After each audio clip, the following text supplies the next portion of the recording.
planejamento não é tema da educação. Falando assim, pai, hoje na escola eu aprendi o que é empreendedorismo. As pessoas muitas vezes investem até mesmo aquela última condição possível que elas possuem para que algo dê certo. Consequentemente, ninguém busca empreender um negócio, criar um CNPJ, simplesmente para ter sucesso.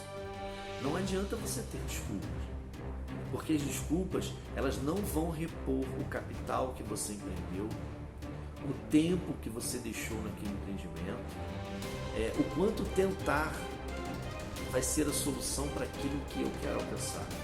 E as pessoas associam esse caminho do sucesso como capacidade de empreender.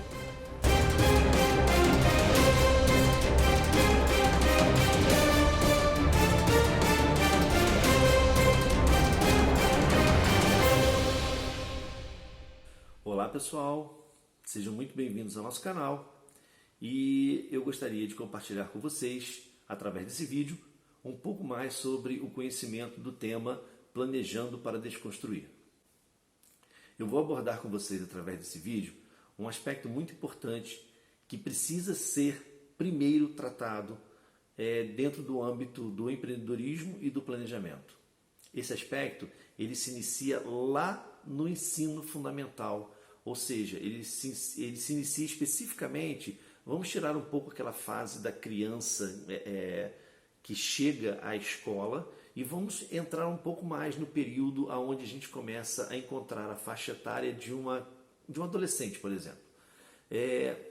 Apesar das escolas trabalharem com planejamento, porque é necessário se planejar a aula, é necessário planejar ano letivo, é necessário planejar tantas coisas para que haja sucesso durante aquele ano letivo, ou seja, haja sucesso na distribuição do conhecimento em sala de aula para os nossos adolescentes, para os nossos jovens, até mesmo para os nossos adultos. Apesar de existir uma importância tão grande na questão do planejamento para que esse conhecimento seja difundido, o próprio planejamento não é tema da educação. Você não vê uma criança, por exemplo, falando assim, pai, hoje na escola eu aprendi o que é empreendedorismo. Pai, hoje na escola eu aprendi sobre como planejar. E pai, mãe, eu aprendi uma coisa muito bacana a respeito do planejamento. Eu aprendi, pai, mãe, como planejar atividades nossas em casa. Pai, mãe, eu aprendi que eu tenho condições de criar, através daquilo que eu já sei, alguma coisa que vai gerar algum tipo de fonte de renda aqui para casa, ou quem sabe até mesmo auxiliar você, pai e mãe, a gerar algum tipo de renda. Isso é realmente algo que a gente consegue ouvir dentro dos nossos lares a partir da educação que as nossas crianças recebem em sala de aula? Essa é uma pergunta que eu acredito que nós precisamos de verdade pensar e, quem sabe, reestruturar a partir de nós mesmos, família, ao invés de simplesmente ficarmos aguardando por esse movimento educacional que eu acredito até que venha a acontecer um dia em nosso país, mas que por hora, devido a toda a história e estruturação que nós temos no ensino, esteja um pouco distante. Bom, aonde que eu quero chegar a respeito disso? Eu quero chegar justamente no porquê as pessoas criam empreendimentos, no porquê as pessoas empreendem, seja de forma autônoma, seja de maneira informal, ou mesmo constituindo um microempreendedor individual, ou quem sabe até uma microempresa, independente do que seja a forma de investimento, mas as pessoas investem. As pessoas investem tempo, as pessoas investem dinheiro, as pessoas muitas vezes investem até mesmo aquela última condição possível que elas possuem para que algo dê certo. Os dados que eu tenho fundamentado esse meu estudo, eles não são baseados em dados que eu acho ou aquilo que eu penso. Esses dados eles vêm baseados única e exclusivamente na fonte do Sebrae, que afinal de contas é uma das instituições que hoje nos capacitam bastante para poder formar opinião a respeito daquilo que é necessário ser criado na estrutura do empreendedor brasileiro para que ele tenha sucesso. O que mais me chama a atenção é que um dos principais dados que são registrados através de entrevistas feitas a empreendedores que principalmente hoje estão, como por exemplo, com um MEI inativo, ou seja, eles criaram um MEI, mas na verdade esse MEI hoje não tem um segmento dentro do mercado, ou seja, ele está parado por algum motivo, ele não está mais empreendendo, ele teve algum tipo de dificuldade, paralisou o seu negócio, o seu empreendimento. Uma das grandes dificuldades que aparece é justamente o planejamento.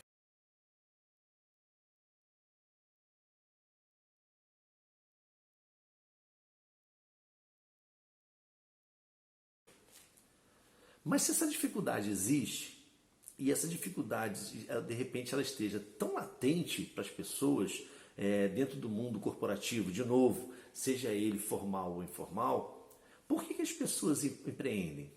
Por que as pessoas colocam aquilo que possuem, de repente, aquele último recurso? Por que eles fazem isso?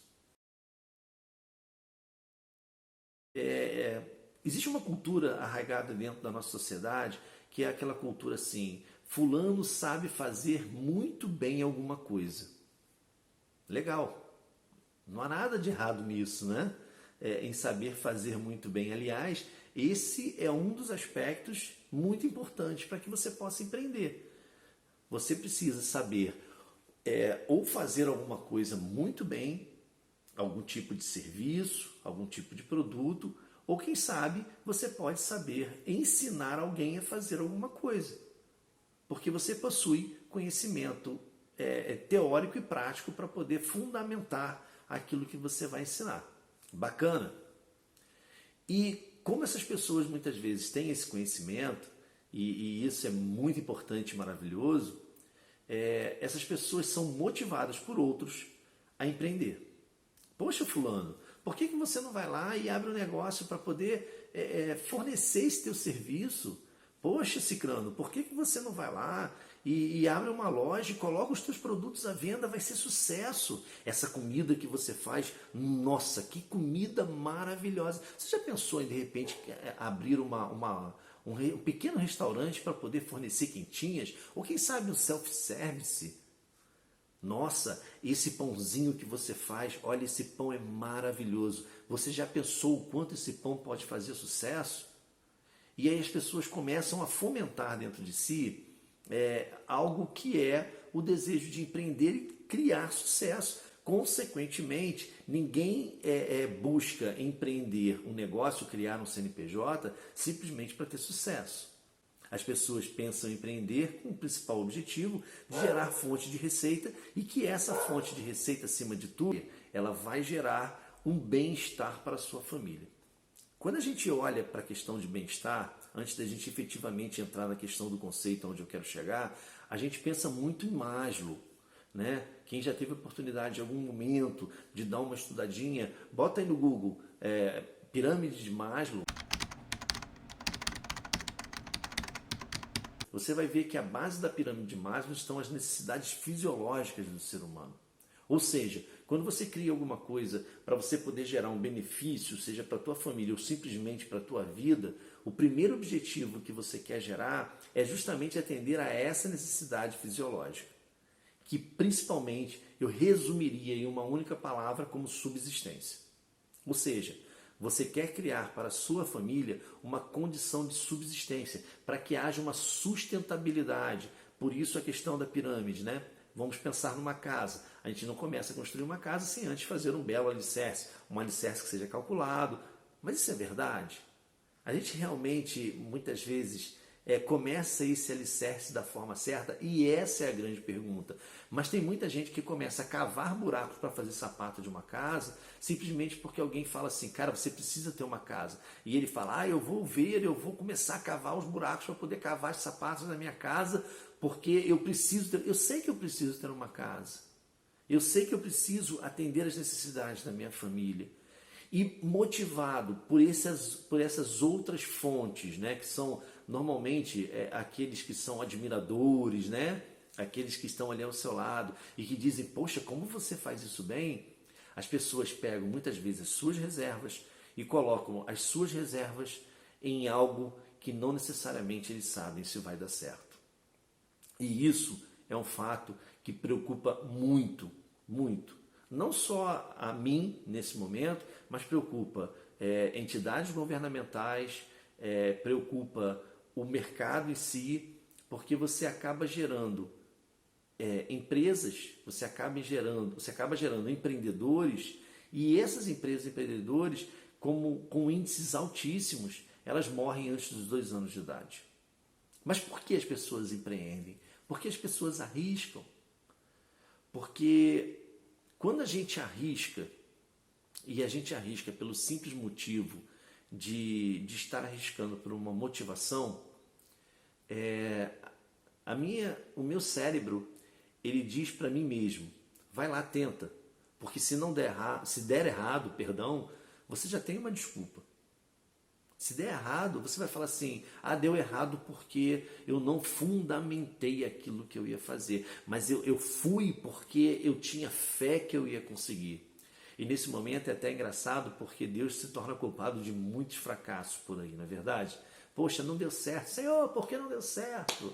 Oh Deus, por que que você não me abençoou nessa jornada? E a gente esquece que não adianta nesse momento, no momento em que as coisas dão errado, não adianta você ter desculpas.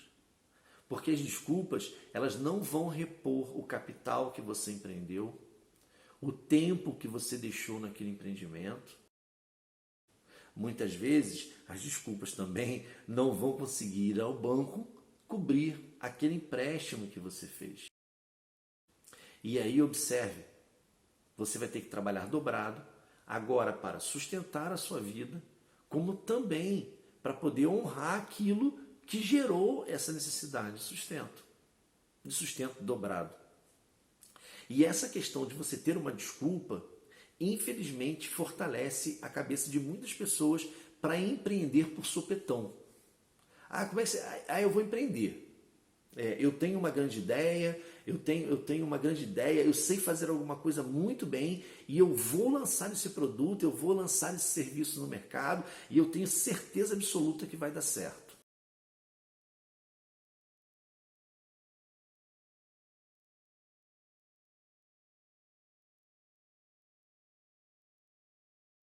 Eu tenho certeza que você aí do outro lado agora, você está vendo esse vídeo, ou talvez você que esteja simplesmente ouvindo, você vai falar assim, caramba, eu conheço muitas pessoas que já arriscaram no empreendimento e deram errado.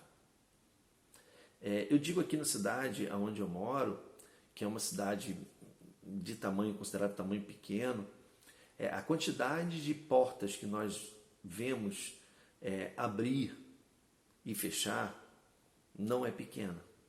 E muitas vezes essas portas não precisam ser uma loja dentro de uma área comercial da cidade. Não, muitas vezes essas portas que se fecham são portas que são construídas no quintal de casa, né? O cara faz aquela pequena lojinha com a estrutura ligada à sua casa. Muitas vezes até o relógio da energia elétrica ele é compartilhado e ele utiliza aquela estrutura para poder então criar o seu negócio.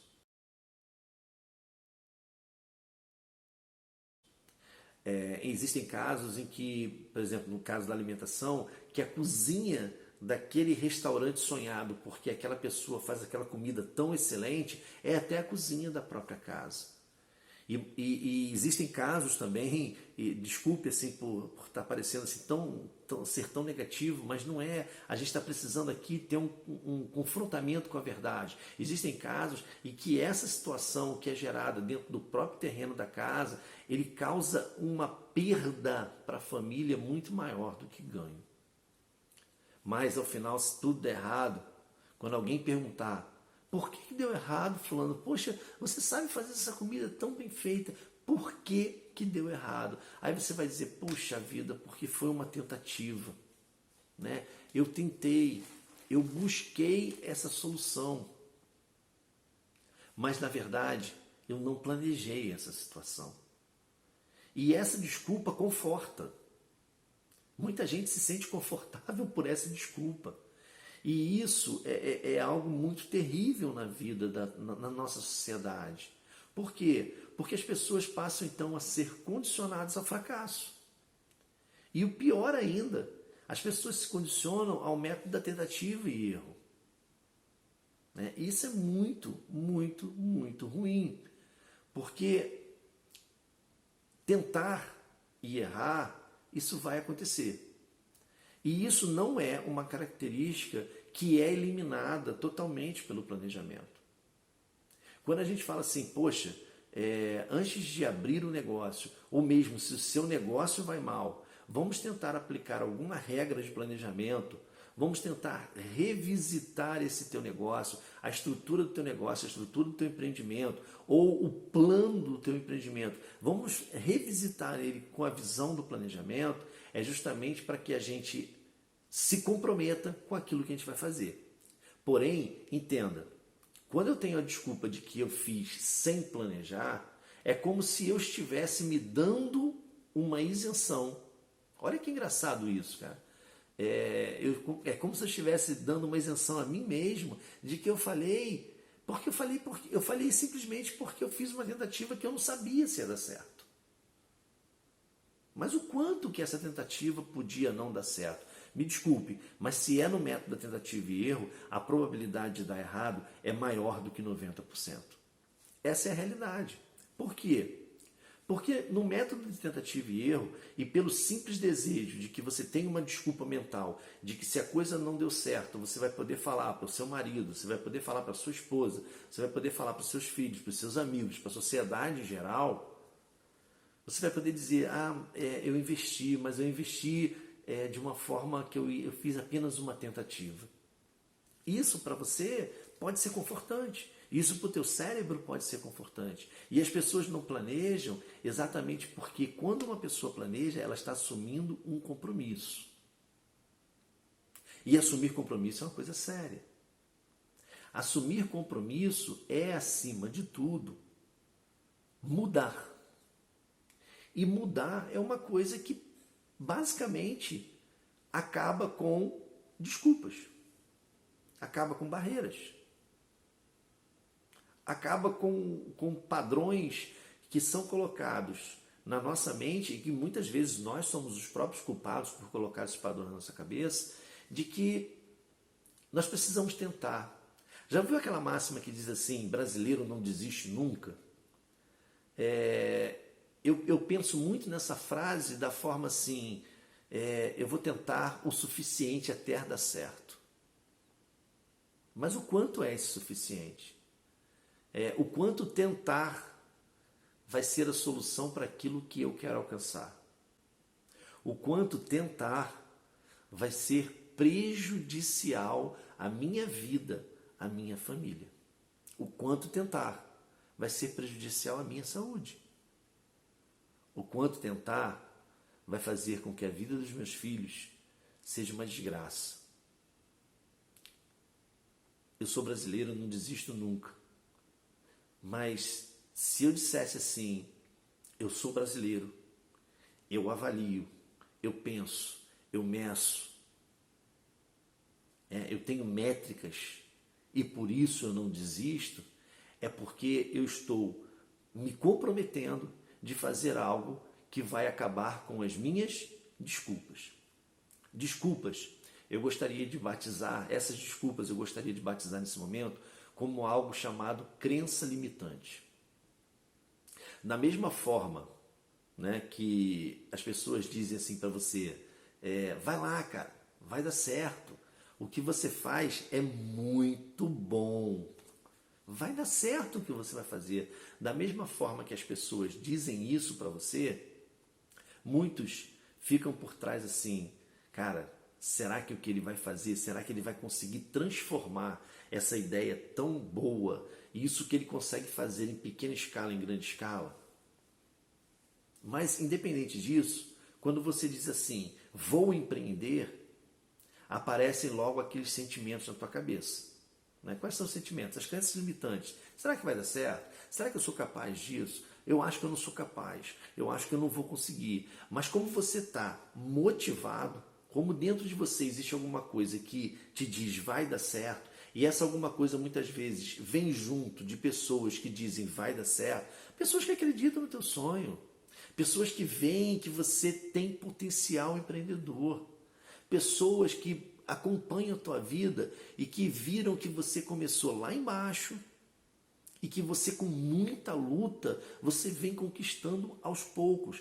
Mas agora você decidiu que você quer dar um passo maior, que não é mais aquela conquistazinha pequenininha. O que é a conquista pequenininha? Você entrou numa empresa, né? Você muitas vezes entrou como auxiliar de serviços gerais. Não há nada errado, né, em ser auxiliar de serviços gerais, não é esse o mérito da questão que eu estou entrando aqui, mas eu estou dizendo assim, você entrou numa empresa como auxiliar de serviços gerais. E amanhã, pelo teu bom desempenho, pelo teu cumprimento às regras, pelo teu cumprimento aos horários, por você se esforçar no teu trabalho, por você muitas vezes sair da zona de conforto, ir fazer alguma coisa a mais, aquilo ali te rendeu o quê? Frutos. Quais foram os frutos? Você cresceu. Você deixou de ser o auxiliar de serviços gerais e agora você é o encarregado. Poxa, parabéns, teu salário aumentou, mas aumentou também o quê? A tua responsabilidade. E o que que você emprestou? O que que você cedeu? O que que você deu para aquela empresa que usou a tua função de supervisor de serviços gerais? Você doou a tua inteligência, você doou o teu tempo, você doou o teu esforço. Você doou muitas coisas para ela. E você teve recompensa, ou seja, você teve um crescimento. E as pessoas veem isso. Né? De repente passou o tempo e você agora já não está mais andando de ônibus, você comprou uma moto. Você comprou uma moto 125 com esforço danado. Você foi lá na concessionária, você deu uma pequena entrada e parcelou aquela moto. E você paga todo mês aquela moto com um esforço danado. E as pessoas começam a notar, caramba, ele pegava o ônibus. Ele agora não está mais pegando ônibus, ele agora tem a moto dele. Ele consegue... O que dá um sentimento para essas pessoas? Qual é o sentimento que essas pessoas passam a ter? Que você é uma pessoa que está no caminho do sucesso. E as pessoas associam esse caminho do sucesso como capacidade de empreender. E aí, no final de semana, essas pessoas convivem com você, né? Convivem com alguém que você conhece, no mesmo ambiente. E dentro daquele mesmo ambiente, você faz alguma coisa que é muito bom. Seja uma comida, seja um reparo de uma tubulação hidráulica, seja uma instalação de um ar-condicionado, seja mesmo uma limpeza, né? Seguindo mesmo a mesma linha de raciocínio da questão do auxiliar de serviços gerais, pode ser que nos finais de semana você se dedique a fazer o quê? Excelentes limpezas, você se dedica a limpar cisternas, você se dedica a limpar caixa d'água, você se dedica a limpar terrenos, né? Parabéns, excelente. E as pessoas começam a falar assim, caramba, você faz tão bem isso, por que você não cria uma empresa, por exemplo, de serviços gerais? Aí você fala, nossa, é mesmo, eu tenho a expertise, né? eu tenho conhecimento do que os americanos chamam de hands-on, né? Aquele cara que sabe executar a tarefa. E ele, por ver o teu crescimento, aquela pessoa associa, né? Ela fala assim, ele andava de moto, ele andava de ônibus, agora ele já anda de moto, ou seja, ele teve um crescimento. Aí ele ficou sabendo, aquela pessoa ficou sabendo que você foi promovido, que você agora não é mais um auxiliar de serviços gerais, mas você agora é supervisor. E a pessoa fala assim, nossa, você é supervisor, então você tem capacidade de fazer a mesma coisa que aquela empresa te contrata para fazer. Bacana? De novo, não há nenhum mal nisso, não há nada de errado nisso. Mas, meu amigo, minha amiga, entre você ser um executante de uma tarefa, aonde você possui limites, aonde você, às sextas-feiras, você bate teu cartão, você registra teu ponto de saída às 17, às 18 horas, e você vai para tua casa, você desliga a tua cabeça, certo? Você sai do ar para aquilo que você fazia lá e você vai então dedicar agora ao teu mundo, que normalmente é um sábado, um domingo, na vida daqueles que são padrão CLT, ou seja, aqueles que são assalariados. Os problemas daquela empresa que te contrata continuam lá. A folha de pagamento deles está lá. Os processos judiciais estão lá. Os empregados afastados por problemas de doença estão lá. As reclamações dos clientes estão lá. O faturamento também está lá. O lucro também está lá.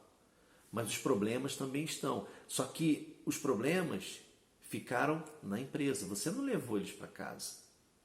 E quando alguém te diz assim, cara, empreenda, você sabe, você tem força e você canaliza na tua mente que você realmente tem capacidade para fazer aquilo, você está criando para si uma desculpa.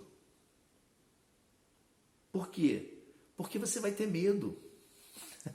Você vai ter medo. E esse medo vai fazer com que em determinado momento você pense assim, eu vou, mas eu tenho medo porque pode não dar certo.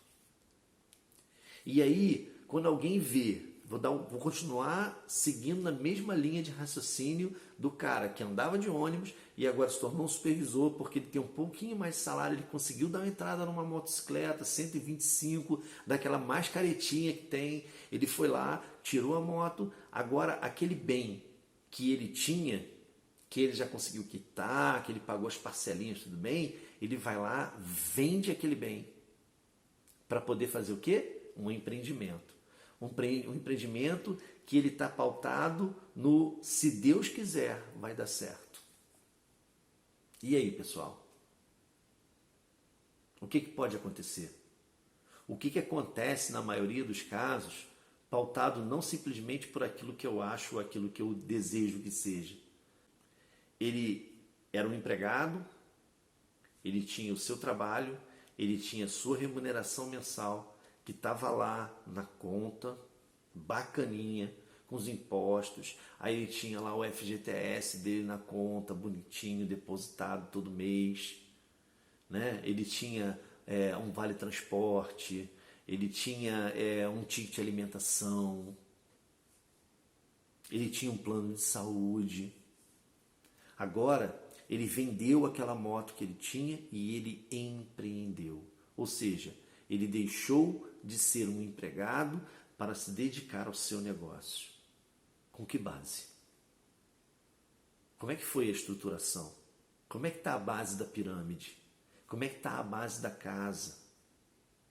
O quanto ele vai ter tempo para poder fazer com que a sua empresa, com que o seu empreendimento gere para ele o rendimento necessário? Quando eu digo para ele, não esqueça que pode ser que sim, pode ser que não, essa pessoa tem uma família. E essa família precisa das suas necessidades fisiológicas resolvidas. Porque o filho vai ficar doente, ele vai ficar doente. Deus queira que isso não aconteça. Mas e se acontecer? E se ele precisar comprar remédio? E como é que fica a questão da alimentação? E as obrigações da casa? Ele agora não tem mais o salário. Ele agora pegou aquilo que ele tinha e empreendeu. E empreendeu sobre a ótica e sobre a técnica de se Deus quiser, vai dar certo. Ele já começa derrotado. Porque o pensamento é, se não der certo, eu tentei. Eu sou brasileiro, eu não desisto nunca. E por que mesmo sabendo, né, alguém vai falar, alguém com algum traço de lucidez, em algum momento, vai dizer para ele assim, cara, você pensou bem, o mercado está difícil, o mercado é muito concorrido. Você sabia que fulano também já fez isso? Você sabe que nesse segmento que você quer atuar, você já ouviu dizer que existem mais 2, 3, 4, 10, 15 empresas? Você já percebeu o que você está oferecendo? Existe muita gente que é informal, ou também, ou como concorrência sua, que não recolhe imposto, que não tem obrigações legais com o Estado. Você sabia que essas pessoas fazem a mesma coisa? Essas perguntas, se elas existirem e elas não encontrarem dentro dessa pessoa que vai empreender algum tipo de restrição para que ele possa pensar, muitas vezes essas perguntas elas são motivadoras. Elas possuem uma falsa motivação para que a pessoa efetivamente registre aquele empreendimento e vá em frente no seu sonho. Porque não há nada errado em sonhar. Não há nada errado em você que está assistindo esse vídeo agora, E você pensar assim, cara, eu quero fazer a minha vida diferente. E eu não quero ficar emprestando a minha inteligência e meus braços para alguém que vai ganhar dinheiro em cima de mim. Já que eu tenho inteligência, já que eu tenho braços, por que eu não posso fazer dinheiro para mim? Mas se você utilizar a metodologia do se Deus quiser vai dar certo, você pode acreditar. Existe uma chance muito grande de dar errado. E essa chance, ela não é uma tentativa e erro. Ela está registrada nas pesquisas do Sebrae, aonde muitos empreendedores individuais foram entrevistados. Aqueles que tiveram a sua atividade que estavam desenvolvendo interrompidas por algum motivo. E aí eu pergunto para vocês, quando der errado, você vai simplesmente dar a desculpa, eu tentei, eu sou brasileiro e não desisto nunca, e aí você vai voltar para o mercado, endividado, procurando um emprego, e aquele emprego que você tinha antes, onde você já tinha alcançado algum sucesso, você não vai ter mais acesso direto a ele, porque provavelmente alguém já ocupou a tua vaga, porque o mercado, ele é desse jeito. O mercado, ele é extremamente voraz em consumir as pessoas. O que ele deseja? Se você saiu daquela posição, ele vai lá e coloca outro. E é muito prático, porque se aquele outro que ele colocou não for tão bom quanto você, ele bota na rua e ele vai tentar outro. Até que ele vai encontrar alguém que tenha alguma capacidade próxima à sua, igual à sua ou melhor do que a sua. E o que você fez? Você simplesmente emprestou em algum momento para alguém o teu conhecimento, os teus braços, para você criar o quê? Para você criar um parâmetro. Você é um parâmetro, mas agora você não consegue ser o parâmetro mais para a tua vida, porque você usou o método, se Deus quiser, vai dar certo. E você agora que não deu certo, infelizmente, né? Porque eu não torço para que ninguém dê errado, né? Na verdade, eu gostaria muito que essa mágica do se Deus quiser vai dar certo realmente desse certo, mas nós aplicamos fatores humanos para que as coisas deem errado. Nós fazemos escolhas erradas, né? Eu costumo até dizer que é mais ou menos como você namorar, né? Você começa, você encontra uma pessoa, você se apaixona por aquela pessoa, e quando você está no ápice da paixão, você vai lá e fala assim, vamos casar, vamos morar junto, e você vai lá, casa, você vai morar junto com aquela pessoa, mas você não conhece efetivamente aquela pessoa. Você não sabe efetivamente como é aquela pessoa que você vai conviver debaixo do mesmo teto, mas você já aplicou tudo que você tem. Você aplicou muitas vezes a tua juventude, você aplicou a tua força. Em muitos casos você vai doar o que você tem de melhor, que é o seu amor. Você vai doar o teu tempo para construir um relacionamento bacana. E quando você vai ver, fala assim, puxa, eu poderia ter namorado mais. Eu poderia ter conhecido pelo menos um pouco mais essa pessoa, ter entendido mais os seus hábitos, ter entendido mais a sua forma de pensar, para ver se a sua forma de pensar condiz com a minha, se os teus planos condizem com os meus. É exatamente assim o empreendedor do se Deus quiser vai dar certo. Ele empreendeu motivado pelos amigos, empreendeu motivado porque ele viu uma grande oportunidade. Como que alguém enxerga se não possui os óculos corretos? Como? Como? Não é possível aprender a pilotar um avião pilotando. Ou será que algum dos pilotos que hoje pilotam as grandes aeronaves, aonde vão lá mais de 200 pessoas dentro de uma aeronave, eles chegam ali e falam assim, olha, a partir de sua primeira aula é sentar nessa aeronave lotada, entupida de gente, com a responsabilidade de várias famílias, e você vai conduzir essa pessoa por 10 mil quilômetros, essas pessoas por 10 mil quilômetros. Será que funciona assim, um piloto? Ou será que esse cara tem que estudar, reciclar, fazer, digamos assim, provas práticas, né, em simuladores? Pessoal, a grande mensagem que eu gostaria de deixar para vocês ao final desse vídeo é dizer o seguinte, por favor, não empreendam se vocês não tiverem ao menos estruturado, ou seja, não empreendam se vocês não tiverem conciliado um bom planejamento antes de começar o teu negócio, ou essa é uma das grandes, essa é a maior proposta do nosso tema, que é planejar para desconstruir. Por quê? Porque quando você planeja para desconstruir, isso quer dizer que alguma coisa que não está bem, você vai buscar a correção para fazer com que isso que não está andando bem, ou seja, para que o trem que está fora do trilho comece a andar dentro do trilho. Essa é a grande verdade. E o mais importante, e a maior dificuldade que nós brasileiros temos, e é o que a gente não aprende lá na escola, é que para você planejar, você precisa se comprometer. Ou seja, você não vai ter desculpa ao final.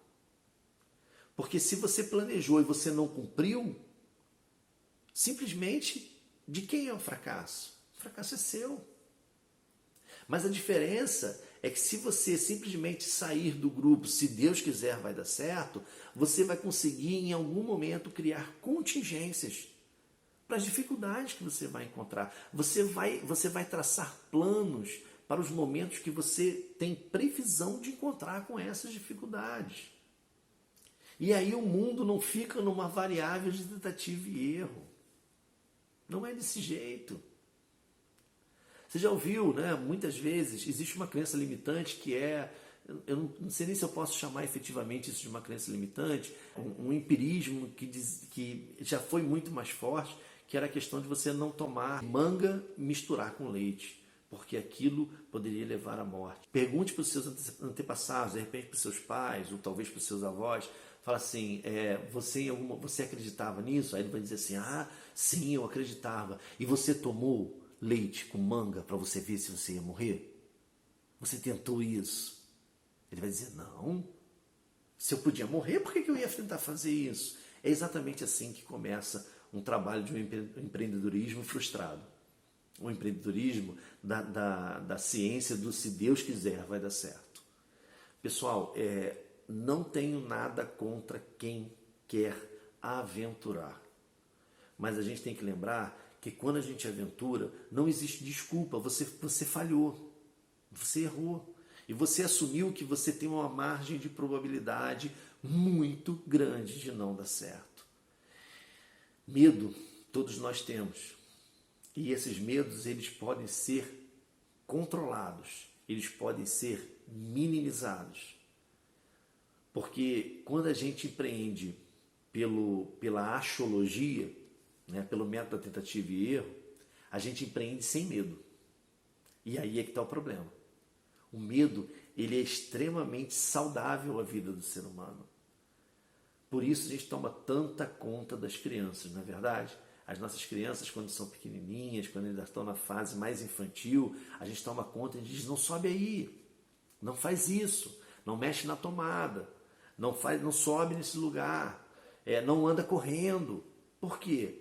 Porque eles não têm medo, eles não têm noção do que é medo, eles não têm noção do que é perigo, até que eles tenham uma experiência negativa de perigo, de medo. Aí, a partir desse momento, eles começam a se comportar diferente. E é esse o tema que eu queria trazer para vocês aqui hoje. Eu queria falar para vocês que ter medo é saudável. E quem tem medo, planeja. Porque aqueles que estão extremamente impulsionados, eles só têm dois caminhos a seguir. Eles seguem pelo caminho da tentativa e erro, com a probabilidade maior de errar. A outra, eles canalizam esse entusiasmo que eles estão por ter a visibilidade, o desejo de ter um negócio de sucesso, eles canalizam essa energia positiva, esse controle que eles têm da sua vida para uma esfera científica, aonde ele vai falar assim, poxa, aqui existe um risco de não dar certo. Então ali vai ser um ponto de medo. E aí você vai começar a controlar. E aí aquelas crenças limitantes de que as pessoas vão dizer assim, isso não vai dar certo. Quem cria crenças limitantes de dizer que não vai dar certo, simplesmente pelo método da axiologia, é porque são pessoas que nunca tiveram a oportunidade de cruzar com o campo de batalha do planejamento. ok? Eu espero ter contribuído com vocês durante esse vídeo e desejo muito que vocês cada vez mais participem comigo desses momentos de conhecimento. Peço a vocês, por gentileza, que deem um like aqui embaixo nesse vídeo, né? Recomendem o nosso canal e, acima de tudo, nos acompanhem a cada momento. Ou seja, clica ali no sininho, né, para você receber uma notificação de que nós postamos um novo vídeo e que em algum momento a gente pode ajudar você a crescer. Tá? Eu espero que esse momento de compartilhamento de conhecimento tenha sido muito útil para você e acredite, eu não estou aqui para gerar negatividade, pelo contrário, eu estou aqui para desejar a você que, se você já tem um negócio e você precisa melhorar ele, você precisa melhorar, seja qual for o segmento, seja no segmento financeiro, seja no segmento de marketing, no segmento de clientes, seja no segmento de produto, seja no segmento do ponto, seja o segmento que for, acredite, você pode desconstruir e você pode planejar ele melhor. Se você ainda não tem o seu negócio, você deseja empreender, acredite, nós temos condição de lhe ajudar a fazer com que o crescimento do teu negócio, o surgimento do teu negócio, ele seja planejado para que a gente possa buscar um final feliz. Dá o like, se inscreve e compartilha a nossa informação, que você vai estar nos ajudando bastante. Fiquem com Deus e até a próxima.